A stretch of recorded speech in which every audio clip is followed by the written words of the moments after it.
জাতীয় পার্টি নিষিদ্ধের দাবি উঠেছে। তবে এই দাবির পেছনে শুধু রাজনৈতিক বৈরিতা নয়, এবার উঠে এসেছে ভোটের হিসাব। আর সেই হিসাবে রাজনৈতিক মহলে নতুন বিতর্কের সূত্রপাত করেছে। রাজনৈতিক বিশ্লেষকরা বলছেন, জাতীয় পার্টি নিষিদ্ধের দাবির পেছনে মূল কারণ হল আসন এবং ভোটের সমীকরণ। জামায়াত ও অন্যান্য বিরোধী দল মনে করছে, নির্বাচনে জাতীয় পার্টির অংশগ্রহণ তাদের প্রতিপক্ষ হিসেবে শক্ত অবস্থানকে প্রভাবিত করতে পারে। জাপা নিষিদ্ধের দাবিতে গণ অধিকার পরিষদের কর্মসূচিতে দলের সভাপতি নুরুল হক নূর গুরুতর আহত হয়েছেন।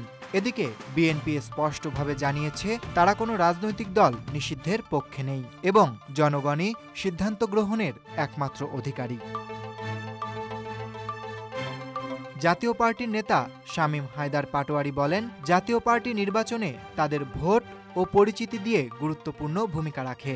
ভোটের মাঠে তাদের অভিজ্ঞতা একে প্রধান বাধা হিসেবে পরিণত করেছে।